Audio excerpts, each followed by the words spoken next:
Now, from 4029 News, this is On the Record. Thank you so much for joining us this week for 4029 News On the Record. I'm Yuna Lee. The fiscal session ended this week, but Arkansas lawmakers may have to reconvene for a special session later this year. Although the fiscal session ended Thursday, the House of Representatives failed to approve part of the budget for the Game and Fish Commission. Still, state senators and representatives approved billions of dollars that was requested by Governor Sarah Huckabee Sanders. And joining us now from the Capitol in Little Rock is Senator Bart Hester of Cave Springs. Senator, thank you so much for joining us today. Tell us what is happening in Little Rock as a fiscal session finally comes to an end. Well, we're hoping it comes to an end today, and it's probably going to. But look, we passed every budget except for the Game and Fishes. There's a few issues in the House with them not wanting to pass that budget, but the Senate's doing all we can to. If we get that resolved, we'll be done today. And this is a little unusual for this to happen. We're so close to adjournment, isn't it? It's very unusual, and I think there's a lot of factors that get us there. Look, the Senate did our business. We passed the budget. We sent it down to the House. I think there's a lot of different factions on different areas that they're not happy with the Game and Fish. And usually you fight through those for the weeks leading up to the final vote. We didn't have a lot of discussion until it was final vote time, and the vote was significantly lacking. Needed 75 yes votes in the House. It only received 32. Today it received 62, and the House adjourned. So that leaves us with one option, really, and that's the governor to call a special session. And that's definitely something that we don't want to do, because to go to a special session, you have to go in for a certain amount of days, and it costs a lot of money and a lot of time. That's right. Yeah, it's at least 3 days, and we know it costs taxpayers at least $100,000. And a lot of the debate is over $20,000 pay raise for an individual who I personally believe has earned it. All right, and what else happened during the session as a whole, Senator? $6.3 billion budget. Well, it is a big budget, but the percentage is small growth. Right, that's what Governor Sanders committed to do. That's what the legislature committed to do. A 1.76% growth in government. That's significantly less than we see in inflation. So we're doing a great job controlling the growth of government while still providing the necessary services to the people of Arkansas. So minus the Game and Fish hiccup at the end of the fiscal session of this year, do you think that this session as a whole went fairly smoothly? You know, it went really smoothly till the last minute of the last day. So we did it in 4 weeks, as the Constitution asks us and requires us, about 30 days. So we did that. We've been through our budget, but you know, it's something that we started on a couple of years ago. So there's a lot of work to get us to this point. Anything alarming and surprising came up during the session? You know, something that was interesting, we did a lot of debate on crypto, and that's not anything to do with the fiscal session. But with this crypto mining that's going on all across the state, we had some debate on that. We gave local communities more control. We're going to put a little more control in the control of the state government. But what we want to do is, if you're a good actor, we want you to continue doing business. If you're Chinese-owned, we're gonna give you a lot of grief and put you out of business. All right, Senator Hester, thank you so much for joining us, the Senate Pro Tem of the Arkansas State Senate. Thanks so much. And joining us now to talk about the fiscal session 2024 from Little Rock is Senator Greg Leding, the Senate Minority Leader based out of Fayetteville. And Senator, you're home in Fayetteville now. Talk to us a little bit about what happened in the fiscal session from your perspective.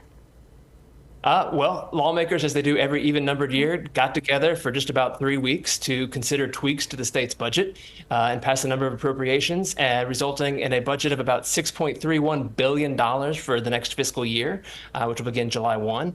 That, to my knowledge, is the largest state budget in history.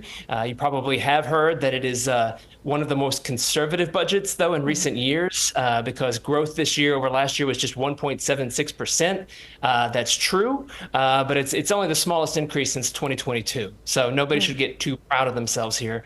I will say that 1.76% represented about $109 million in budget growth, about $100 million of which is all because of the LEARNS Act, the education overhaul that the legislature passed last year. For the most part, it only took, 3 weeks for lawmakers to agree on anything. Is there anything that stuck out to you or that you had a problem with, in addition to, aside from the Game and Fish budget, which we'll talk about in just a moment? Right. Yeah. Aside from that little bit of drama, there's generally very little drama to a fiscal session. A lot of people even question whether or not they are still necessary. Voters put these in place back in 2008. So this was just our 8th fiscal session. And again, generally very little happens. Lawmakers just make some tweaks to the budget.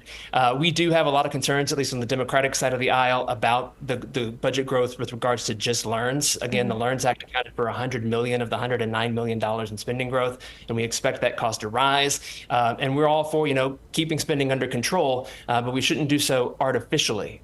Given that the governor was determined to keep budget growth below 2%, and that LEARNs itself accounted for about 1.5%, we find ourselves asking what other state priorities didn't get funded just because of this arbitrary need to be able to say that you kept growth below a certain percentage.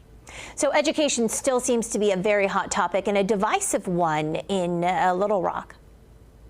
Yes, absolutely. And I imagine it's going to be so. And to some degree, it should be. I mean, education is our top priority as a state. It's one of our most important responsibilities as lawmakers is to set education policy. There obviously is a lot of disagreement right now about what path that should be and the costs with this new program. So we'll see what happens in 2025. Senator Lang, we have to ask you, there's a little bit of a hiccup on the last day of what was supposed to be a very, smooth ending to the session. Game and Fish, what is the debate over here? Last Thursday, a little over a week ago, on what was the last working day of the legislature, the House voted down the appropriation for the Game and Fish Commission.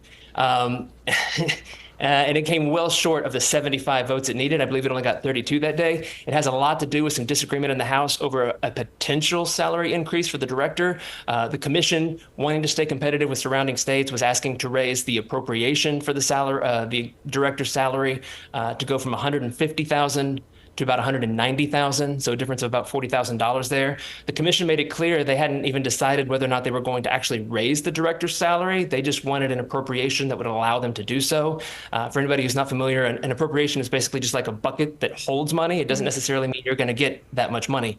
But some House members took issue with that, voted it down. I think the House came back today on what was supposed to be the last day, and it turned out to be the last day, hoping that lawmakers would pass that. It did get a lot more votes, but it still fell well short of the 75 votes it needed. So the legislature adjourned without any budget for Game and Fish, which means that as of July 1, the start of the next fiscal year, unless we fix this problem before then, that agency will not have any spending authority.